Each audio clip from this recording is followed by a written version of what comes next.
Right along, and we're going to move into our irrigation technology product people. And we have some really top individuals here, and we're very happy that you can take time out of your schedule.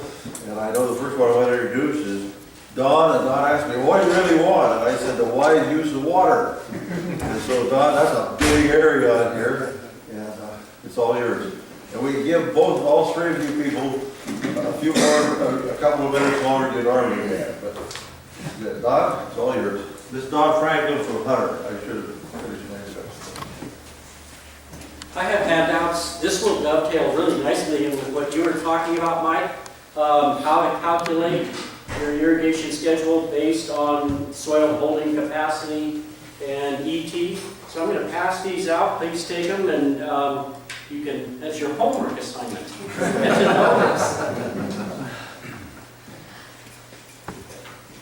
And if I have plenty more out in the car.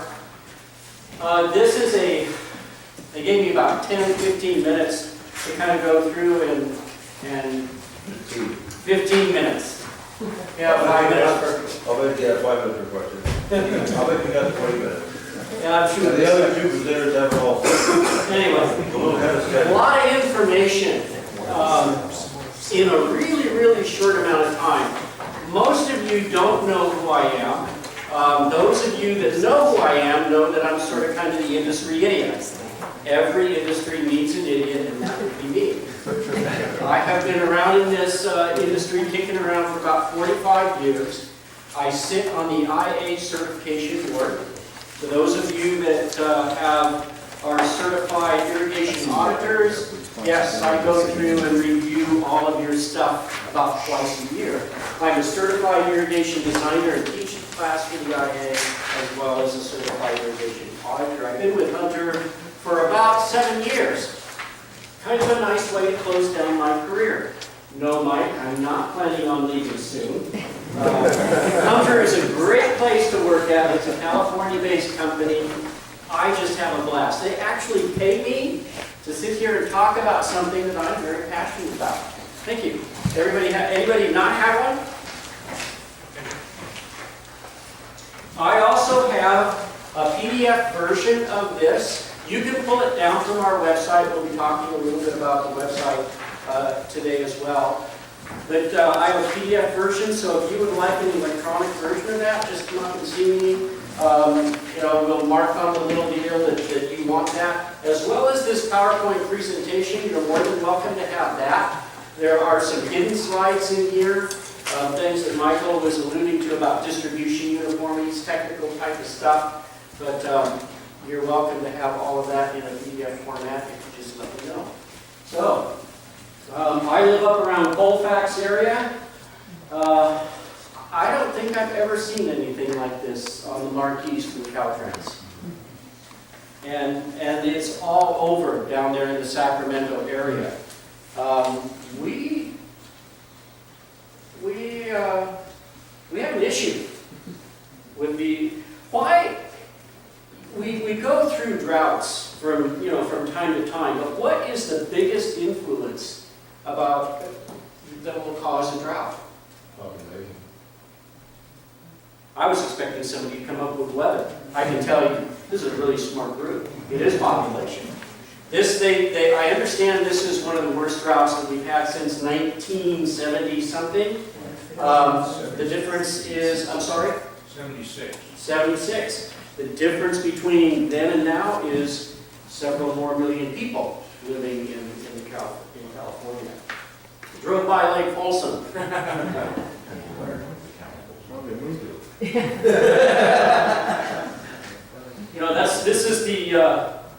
This is the dam right here. And unfortunately, they're allowing people to drive down in here. I don't mind them walking, but driving I think is really kind of stupid because there are a lot of fish eggs that are down in there, and it just I don't get that. But what's that? Oh. So at Hunter, we have a product that we call the NP Rotator. How many of you have heard of the NP Rotator? A few of you? It's a little nozzle. Michael was alluding to it earlier. It was up on his chart. And we have about 6 patents that have been in this product, and then we purchased the full-blown product from Walla Walla right around 2006, 2007. And so for 2 years, since we've had this product, the engineers got together and versus spray nozzles, how much water have we actually saved? They calculated out 15 billion gallons. Question, how much is 15 billion gallons? Not much. Not much. Okay? Gallons versus acre feet. I don't know, how do you get your arms around this? How do you get your head around it? You know, we tried at Hunter Industries to say, well, it's X amount of football fields or tanker cars. I don't get that. I don't understand that.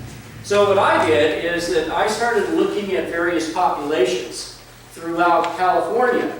And I went on the USGB's website or somewhere to find out how much water people will consume a day per capita. And it is anywhere, and you guys can correct me, since I'm talking to the experts now, but I thought it was anywhere between 80 to 100 gallons a day. Is that close? Or 210. 210. Yeah. Okay. Well, according to the U.S., the average across the United States was anywhere between 80 to 100 gallons. So I just did like 90 gallons per person. And then started looking at various populations. And this helps me to understand, you know, how much 15 billion gallons of water is. So for Los Angeles, and this slide is probably a couple of years old, so I'm sure the population has grown. But basically, that would give LA about a little over a month of water. Just by changing out a little nozzle. It's like unscrewing a jar cap. It's that simple. And it fits, as Mike had pointed out, it fits on all major manufacturers' irrigation. They're on their products. I think that's pretty cool.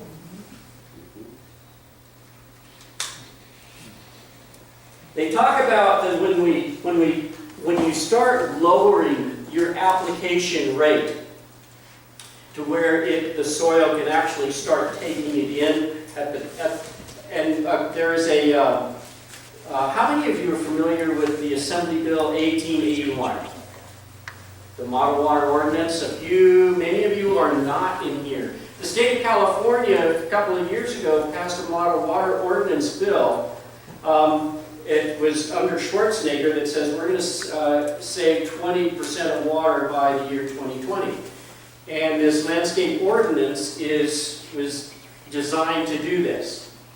Well, one of the things that they are pointing out in this ordinance is that the irrigation, the application rate that Michael was talking about earlier, needs to try to match as close as possible the infiltration rates of the soil. And people have said that, well, when you lower your application rate, then you're going to increase your watering window. We'll talk about that in a minute here. Because that's actually an industry myth that the IA has helped to perpetuate, but we'll talk about that. But it's actually, we had Ewing come out and do an audit in San Francisco at the Presidio. And they did an audit, and this is what they found, that this was their precip rate, this was how many gallons were going through the system, and this was the system distribution uniformity, was at 31%. And that's their pressure. And then what they did is that they unscrewed the nozzle. They didn't straighten up any heads. They just unscrewed the nozzle, put the NP rotator in, adjusted it, dumped or put the catch cans back in their little stands where they were, and re-audited that same zone. And now they came up with, they dropped the precipitation rate, they cut that in half. They've cut in half the flow rate. They've increased the distribution uniformity just by changing out a nozzle. It's that simple. This was actually, how long has drip been in our industry? 40 years. How many? Is it really been good since the 30s? Yeah, they've been doing it for a long time, but like 40 years, is that what you? 30s. Yeah, for a long time. When MP Rotator hit the market and the water purveyors all over the United States were seeing how effective this actually is, they started giving rebates. First time in the history of our industry, water purveyors were turning around and actually paying people to put this in, because they would go from this efficiency, if you will, distribution uniformity to 77. That's a savings of 46%. The other really cool thing is when you look at the CFFs that were applied, before 205 and down to 83, that's a 60% less. That's huge. The really cool part on this too is that it actually shrunk the bloody water window. We're putting water down in less amount of time. Why is that? Looking at this chart. Because what they're saying, what our industry says, hey, if you put down 1.6 inches, the more water, the faster you put it down, the shorter your watering window. That's what the industry is saying, including the water auditing program. That's only half the equation. But how is it that we are able to actually cut this time down? Efficiency and the distribution uniformity right there. Because we increase the distribution uniformity, we're actually able to shrink our watering window. When we're able to shrink the watering window, we're able to use less water. How many people are using booster pumps? Any booster pumps? No? One? Okay. The savings that you see in water is directly related to electricity. So it does then turn around and save. It saves PID as well. Cool little piece of technology. So and you're welcome to have this calculator as well. This is a calculator that I created to where if you had just gone out and purchased 50 heads, figuring this was the billing unit and the cost. What's the cost per unit on PID? Just out of curiosity. For water? 75 cents a 100 cubic feet. Okay, 75 cents for 100 cubic feet. So you can come down here and extrapolate that down. That's not going to be quite half. But yeah, at 50 heads, you run the calculation. I don't know approximately how much are the heads going at Ewing? About $5. About $5. Okay, so you can do the math right there. So 5 times that's going to be your outlay cost. And when you look at that and you're looking at typical 12-foot, you can go down here and you can see the bottom line is kind of your net savings from this irrigation period from March to November. So it's kind of a return on the investment on the calculator. Does that look like something that might be of interest to some of you? Yeah, you're more than welcome to have it. Because my goal here is to just kind of pique your interest and give you, there's an old term, give a man a fish, you feed him for a day or something like that, teach you how to fish, and you'll eat for a lifetime. That's my goal here. I want you have a toolbox that you use for water conservation. What is the best tool in your toolbox, the tool that gives you the best return? What is it in your toolbox? You are smart people. Some people tell me, well, it's going to be drip. Some people tell me it's the plant palette. And those are all great tools in your toolbox. But this gentleman back here just pointed to his head. It's knowledge. That is your biggest tool in your toolbox. If you know how all of this stuff interreacts, then you can go a long, long way, not only just in conserving water, but in conserving energy. So, dispelling the industry myth, and going back to what Michael was talking about, he was showing you some holding capacities. This is infiltration rates. So we're trying to match our irrigation to our infiltration rates. So you can see that that's pretty close to being for most of the soils in and around this area. Yeah? Pretty much? Pretty much. Okay, cool. And of course, notice too, that when you start adding slopes, I mean, your neighborhood is like my neighborhood. The only flat place is the pad at my house. Everything else is all sloped. But that infiltration rate really starts to go down. So you look at sprays, they're going to have a high precipitation rate. Rotors are going to have less. Drip can be all over the place. Drip can be all over the place. It can actually be inline drip when you're trying to irrigate underground. Put that underground. You put inline drip in there. You have a precipitation rate of about 1.5 inches per hour on that. And then you have empty rotators here and right here. So these two items, just like what Michael has said, these two items basically are matching as close as possible the infiltration rate of the soil. The myth. When you look at your entire landscape system, starting from the city water meter, the water goes through the water. The goal is to get the water to the root zone, right? That's the goal. So it goes through the water meter, goes through the backflow, goes through the irrigation main line, goes through the irrigation valve, goes through the lateral lines, up through the sprinkler, spat out into the atmosphere, comes down, hits the ground, going through the soil, and finally finds that root, those root fibers. In that entire system, what's the most constrictive component in that entire system? Soil. It's the soil. If my intake rate is only, anywhere between 0.5 to 1.2 inches per hour, what in the world am I trying to cram over almost 2 inches of water down through that?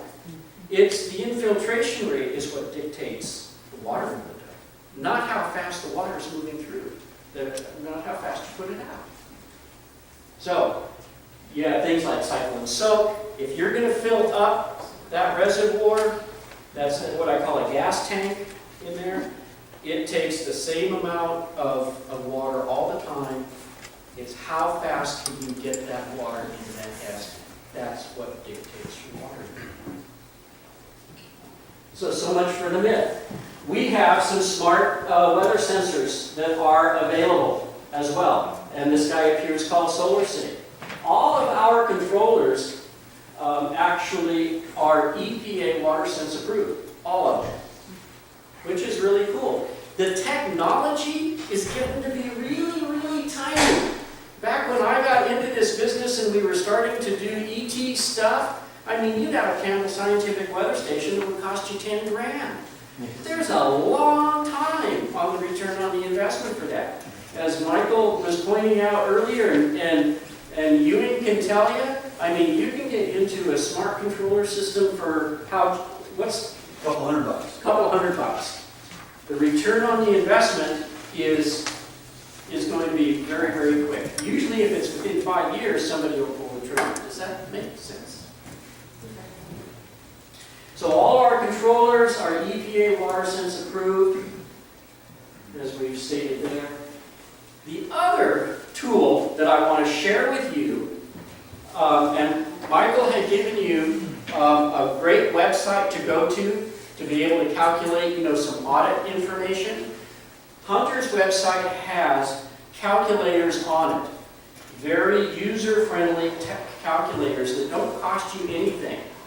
And you can go on there and you can print all of this stuff out for your customers. You can put in soil type, plant type, slope, exposure, precipitation rates, all of that stuff, and generate a really cool report that you can give to your friends or others, people that you're trying to educate, and get them to understand the wise use of putting water down. Does that make sense? So we have different ways of going through these various calculators. We'll just kind of blast through all of these.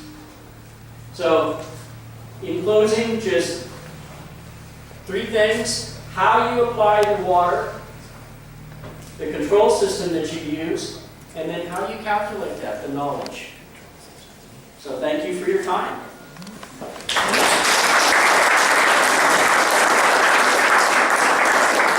Thank you, John. Our next presenter is Mike Summerfeld from Rainbird. Mike? Yeah, we're going to have Dominic DeRoss as well to join us. Good job, Don. I will disagree with Don just right off the bat, though. He's not the idiot of the industry. So that's not the truth. So you don't need to listen to that foolishness. I'm going to pass it over to Dominic to get started, and I'll pick up where he's left off. But my name is Mike Pimentel. I've been with Rainbird for 7 years. I started out as a contractor account manager, so working on projects. I was in the green industry before, the large commercial maintenance company. And then for the past 2.5 years, I've been specializing in low volume irrigation, drip irrigation. So Dominic's the current contractor account manager for Northern California and this area, so I'll let him go ahead and get started. You got that thing? Something weird's happening. You're alert.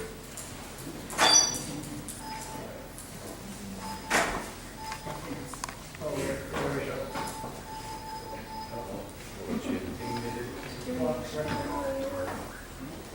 There we go.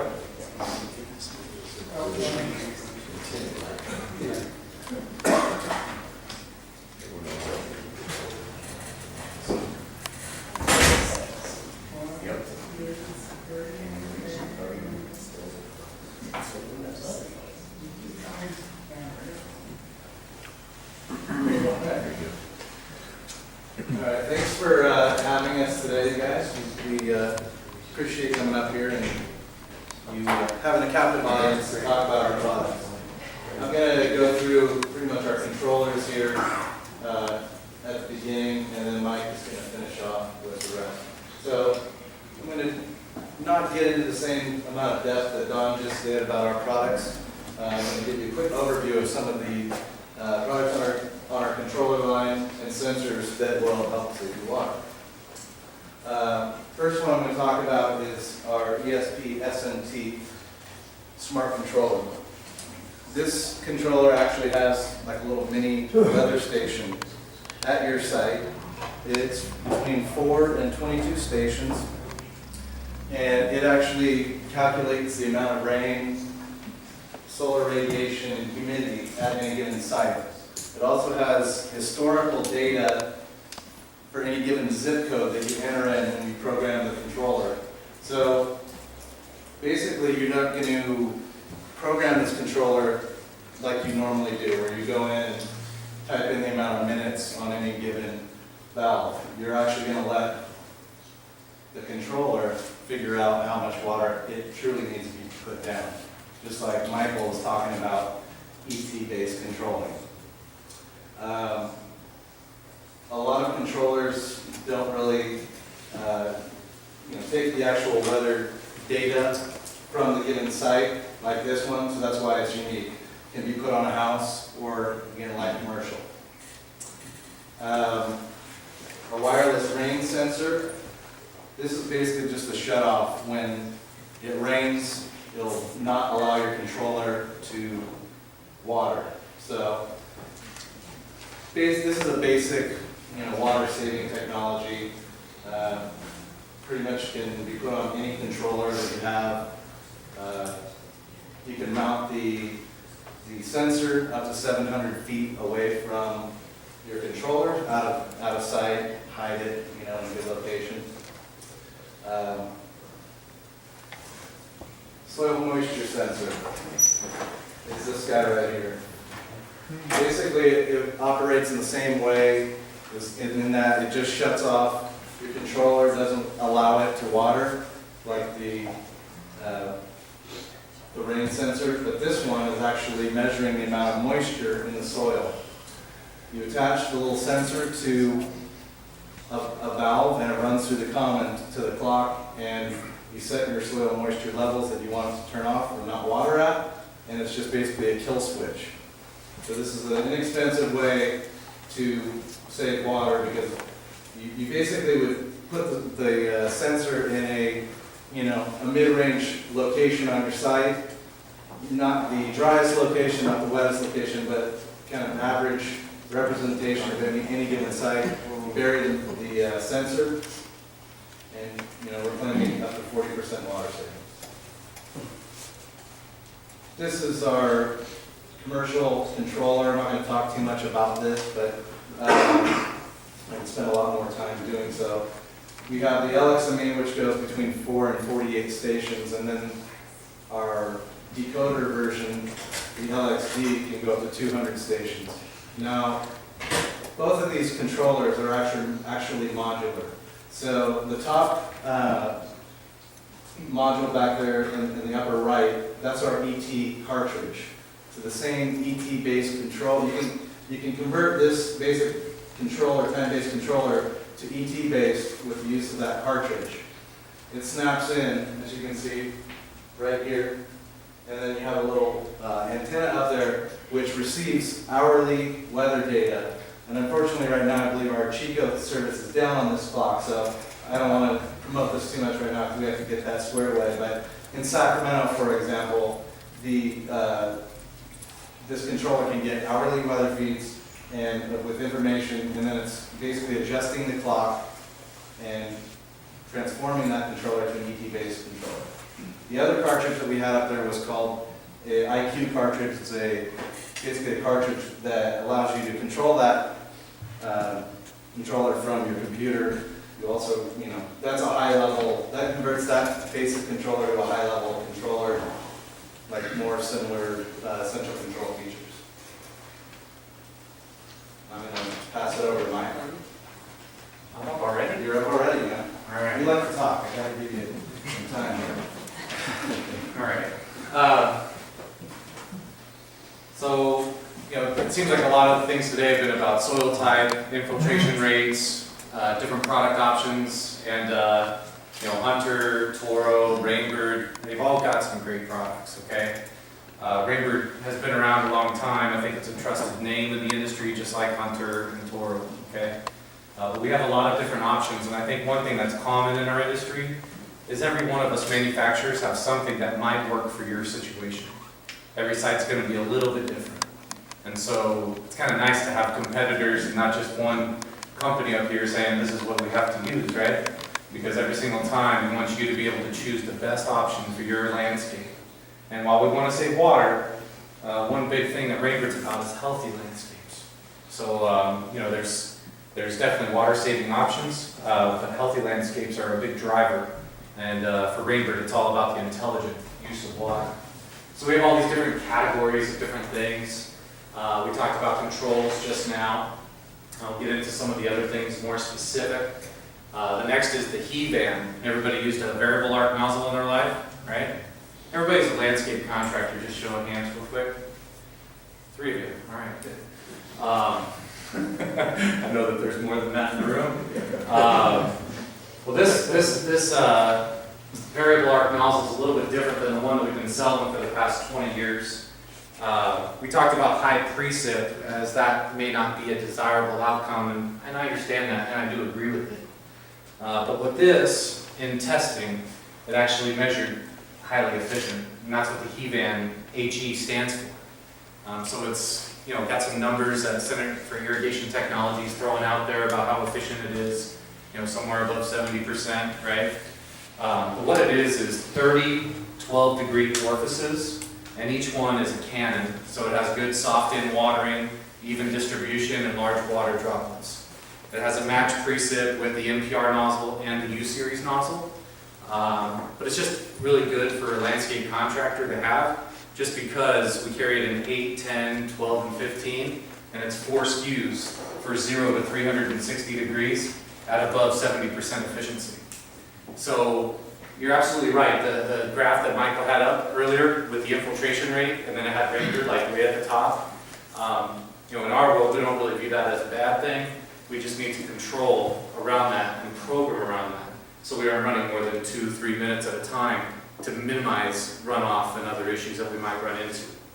We also improved this product with a harder plastic on top. You guys have probably seen these broken in the field.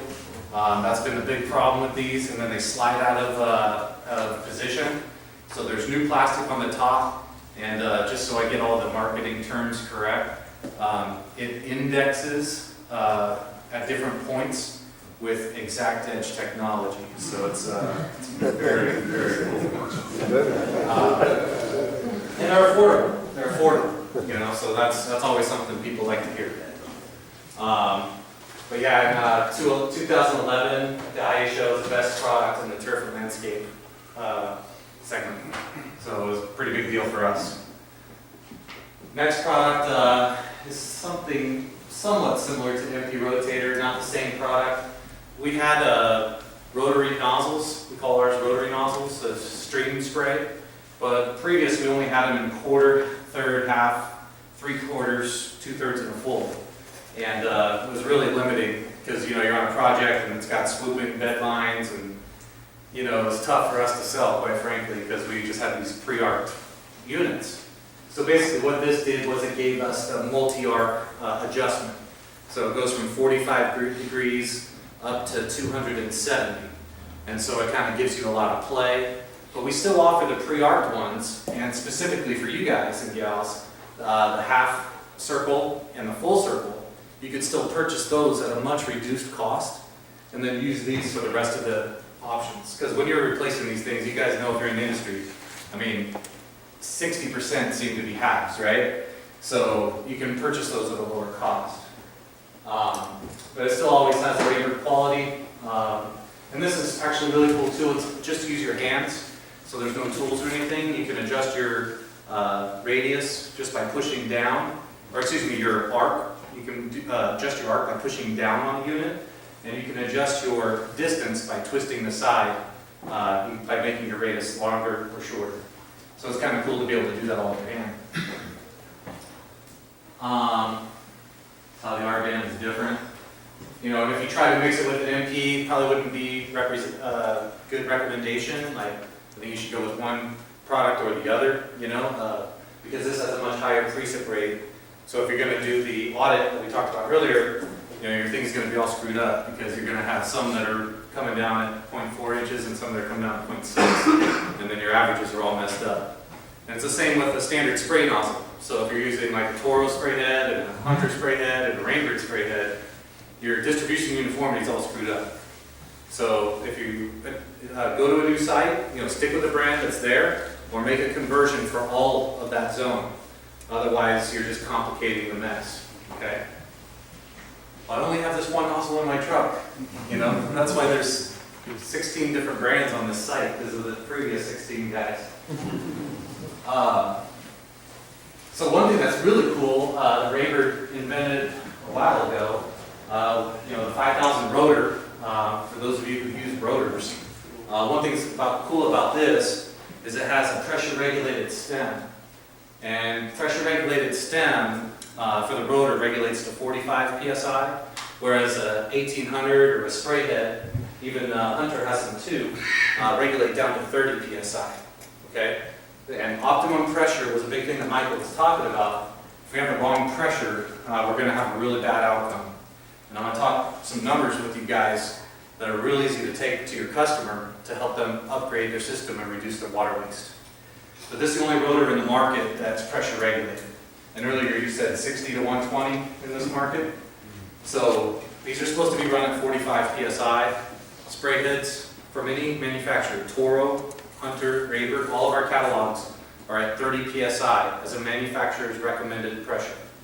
So if they have spray heads that are not pressure regulated on your site, that is a proposal right now. Okay?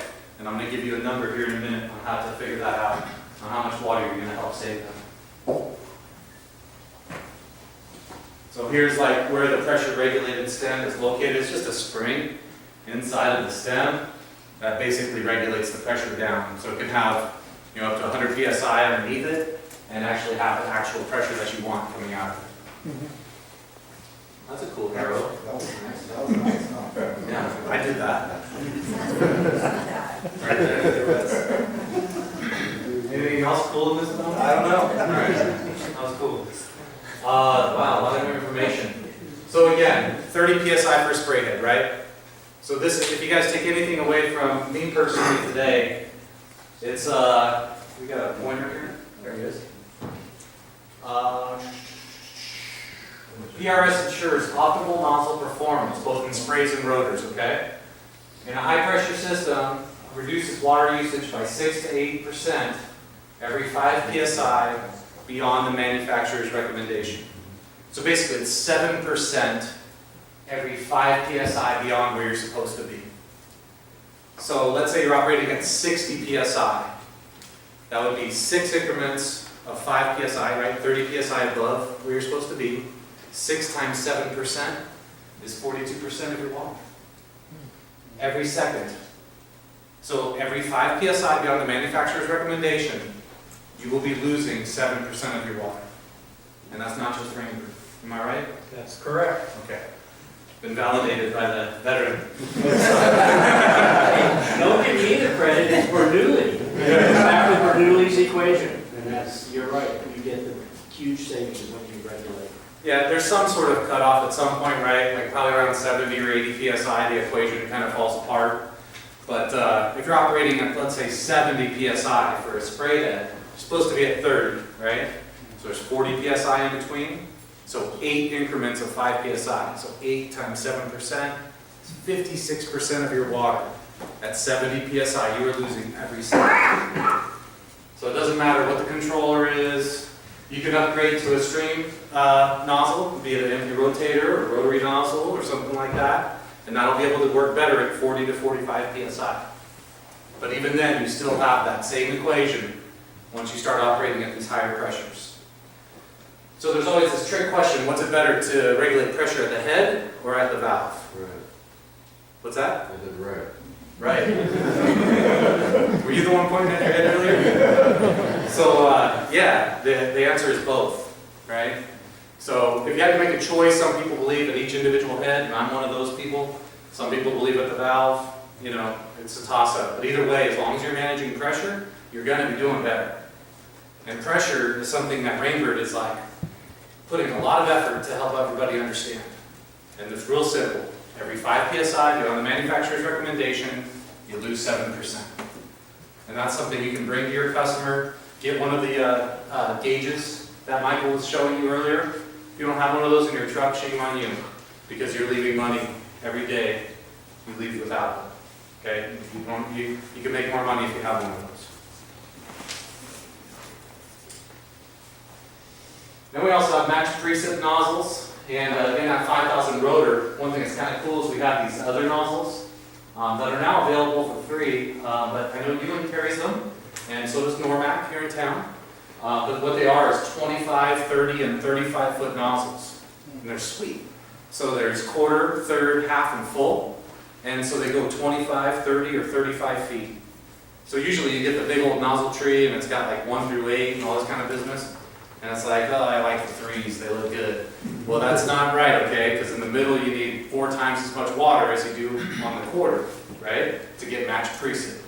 So with these nozzles, they take care of all that for you, and you just have to space them 25, 30, or 35 feet. And that just takes all the brain power out of it.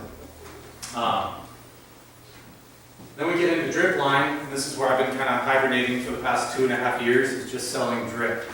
Because this is the fastest growing business that Rainbird has right now.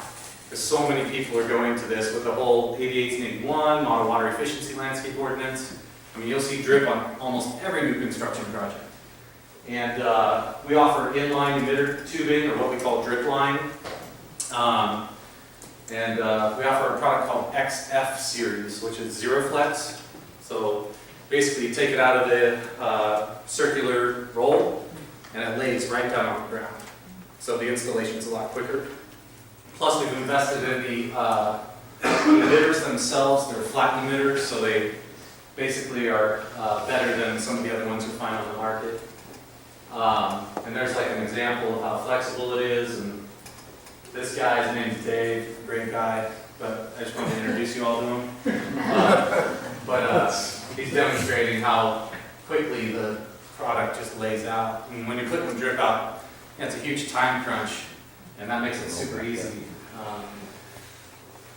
And then here's the emitter. One product that we offer is called XFS, and that's a subsurface product, and it has this little copper chip in here. So roots are acidic in nature, so when they try to grow inside of this, there's an ionic field around that. So it's all natural. And so when the roots try to grow inside, basically they're stunted, so they don't grow inside the tube. But be clear, subsurface drip is not good for big shrubs and trees. Okay, like they will crimp it, they will cause problems. Subsurface drip is best for like turf or like ground cover. And if you want me to convince you to put subsurface drip underneath turf, I'm not here to do that today. If it's your idea, I'll give you everything you need, and a lot of people are doing it and they're having a lot of success.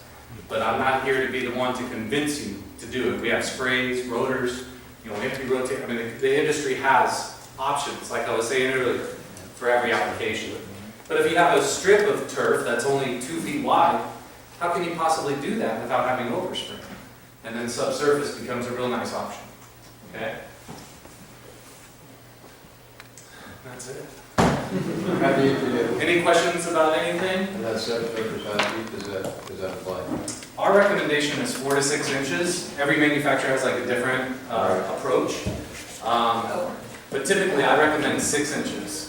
Just because if somebody ever wants to do aeration, the tines won't ruin your party, okay? But really though, with subsurface drip, you won't have to aerate quite as much.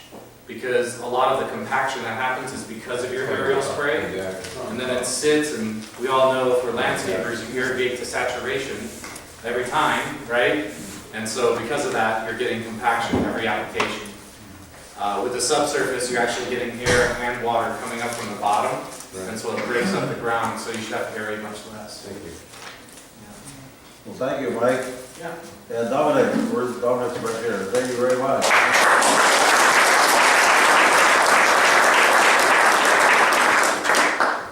The next presenter is from Ewing and is going to be talking about AquaSmart. Gary? Jim Barbuto. Jim Bardino. When I was talking with Gary many times, setting all this up, Gary, he said that if we ran over, you could always fill in and be a little shorter. Can you do it in 10 minutes? Jim, Yeah. After driving all this way, we I can don't do it in 10 minutes. I can do it in 10 minutes, no We'll problem. still have time for the roundtable discussion. I can do it in 10 minutes. Thanks. So I'm Jim Barbuto. I've been with Ewing for 11 years. So Gary calls me up and says, hey, I want you to come up and talk about a product. And I'm kind of uncomfortable about that. I think at Ewing, if anybody's ever been to our seminars, we're kind of uncomfortable about selling the product. We'd rather educate you guys and then get our sales through education of you, the end user. So basically what you're going to see up here is a polymer-coated sand that was developed in Texas by a cotton farmer. He's a Harvard-educated cotton farmer that was trying to save water. So everything you see up here, I'll show you a little bit of technology, but most of it's from you guys. We got all of these pictures, all of these quotes from you guys, the end users. And I wanted to thank you guys for allowing us to come, Gary and I, and Tom wanted to thank you because this is kind of cool because we don't get to do this very often. So, and then I heard the professor talk about sand. I was getting all excited. He's like, sand, all right, water runs through sand. I'm like, sweet. And he's like, clay, and then tools in the toolbox, and all this great stuff. And I just wanted to jump up and write it back. I remembered it all. I didn't have to write it down. So polymers have been around for years. I mean, Terrazorb, farmers have been using them for years. So basically what they did was this guy developed a polymer that he was able to break down to a microscopic piece and attach it to a substrate. So the issue with these polymers, which are, we can go to Home Depot and buy Miracle-Gro. Everybody can buy that, but if you guys, and I want you to come up here after, if you guys come up here after, you can put your hand on the Miracle-Gro side of this, and it's nice and cold, but it's not releasing any nutrients or water back to the plant. And by creating a small microscopic coating over that sand, they're able to allow this polymer to release, which also creates pore space. So now any kind of water-soluble fertilizer and nutrients are held within that polymer, and actually probably will give you a little bit longer on your fertilizer. But we're seeing, in general, from our customers telling us, we have a 37% water savings. So I'll just flip through. So here's a little bit about the polymers, just discussing live information, This is a moisture release curve. On the left is basically regular, the black line is with nothing in it, and as you see 96 hours later where it releases with the polymer at different rates, 10 pounds, 20 pounds, 30 pounds per 1,000 square feet. Another chart. Basically, a lot of people come up to us and say, what if my kid, it's applied by aeration, drop spread at 40 pounds per 1,000, and watered in, raked off the leaf. Bermuda grass works really well with fescues and rye. It works just as well. It'll attach itself really quick, so it will get stuck on the leaf a little, so you need to rake it a little bit more to get it down into your aeration holes. It's an inert object, so it's nothing. It just turns into ammonia and water. So there's no fear of any issues. This is a test with the Pennington coated seed product, Scott's, and AquaSmart, they all coated seed. And what we found when we weighed the roots, the one on the left, you can obviously see there's a little more root mass there. These guys are crazy. They went to a Mojave Desert, and they were like, hey, let's see if we can grow some grass down here. So like, sweet. So they did 40 pounds per 1,000, and you can't really see it, but that's a lot of roots right there. That is a lot of roots. So they ripped that up, and they had 300% more root mass in the Mojave Desert. So it's pretty crazy. And you guys look at this and go, oh, by the way, I did a raffle, put everybody's name in a raffle for a free bag. So Professor, you got a free bag when you walk out of here, so that you can do all your testing. Because I would like you to test some of this stuff for us also. Just in general, these are just customers that have done different jobs on the hillside. Slopes are a big issue up here, obviously, so it's going to hold water on the slope side a lot longer, reduce the runoff. This is a field down in Southern California at 40 pounds per 1,000. Most of this takes place around 8 to 14 days. So you'll see a result about 8 to 14 days after putting it down. I put it in my front yard, nothing in my backyard. I haven't watered in 4 months, and it's green, and I mowed twice in the last 3 weeks. And I'm waiting for the water cops in Sacramento to come by and knock on my door and go, why are you watering so late at night? But we're down to 1 day a week, so you can only water Saturday or Sunday. So, this is going to give you an opportunity if they do come down and say, hey, you can only water from 10 to 2, Tuesdays and Thursdays. Knowing that you have some moisture already in there, you're already charged up, it's going to minimize the amount of water that you need to put back into the soil. And know that this is the 5th one I've been to. So I was with 40 superintendents, golf course superintendents from around Northern California last week, and they're really nervous about, they're putting out 300,000 gallons a night. So they're pretty nervous about it. So know that they're thinking about it too, because us, the homeowners, like to drive by golf courses and say, look at all that irrigation going all over. So this is a pretty good example down in Austin. Austin's been on 1 day a week for 3 years, maybe. So they needed to find something to do. They needed some help. So this is basically, you got this HOA, and there's always one guy in the HOA that's the smart guy, and he wants to do all the studying. So basically, there's 10 handwritten pages of literature this guy put together this is his yard on the right, and that's his neighbor's yard on the left. And he put it all together, and basically he came up with it. He saved 31% water and 37% financially on their water bill. And they have a tiered system down there, so as you go up, it gets more expensive. Vegas, this is a high school in Vegas. As you can just read that, they cut their water back because they weren't allowed to use pretty much any water. And this baseball coach wanted to have green grass for the high school season. So you're recommended 30 minutes a day. They were watering 2 minutes a day, and they got that seed to pop. So, and this is University of Pacific. This is behind shortstop. This is kind of where all this started. We used to use this in dirt. The Oakland A's use it in dirt because moisture and clay is so, I mean, they try to keep that clay moist for playability. So it started in baseball, and then we had a little bit left over and decided to put it behind shortstop and turned green 7 days later, and we went, might have something here. This is Papa Goat Field. So Chad's been using this product for 3 years.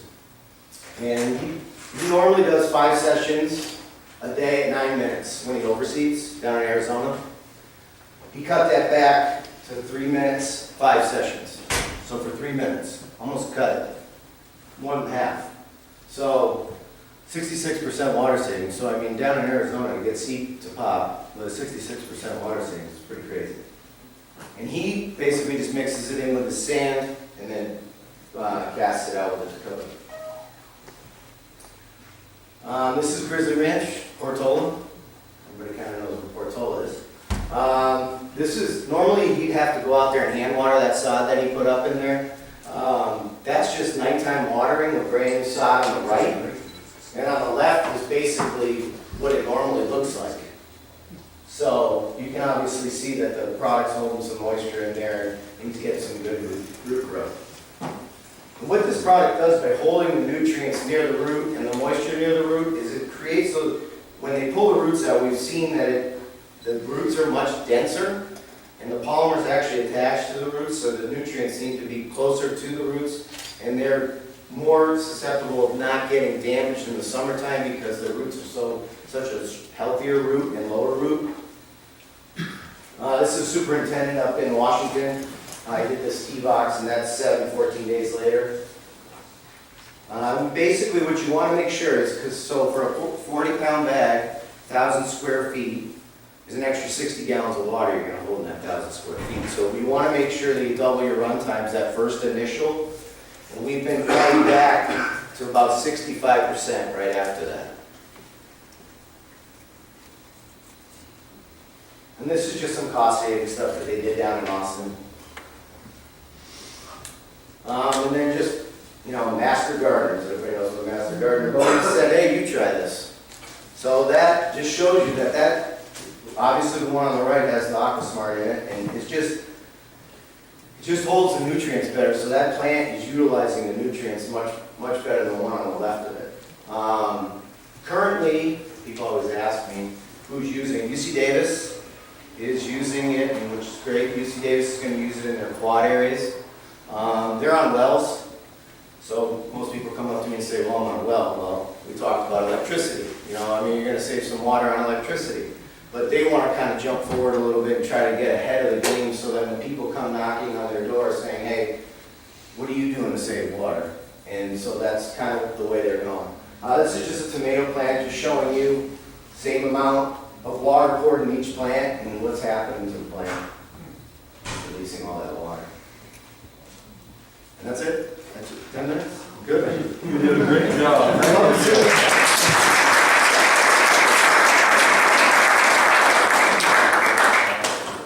Jeff, Mike, Dominic, and Don, we thank you for coming and doing this. You don't need to thank us. It's our pleasure to have you here, and I'd like to thank Tammy from Dormac for arranging the Raybird people, and Gary from Ewing. Yeah, I pronounced that right, Gary. And we appreciate you helping arrange all of this. It's really great, Tammy and Gary, that's such a one. We're going to take a quick break of about 10-15 minutes, then we'll come back to our attendees roundtable discussion.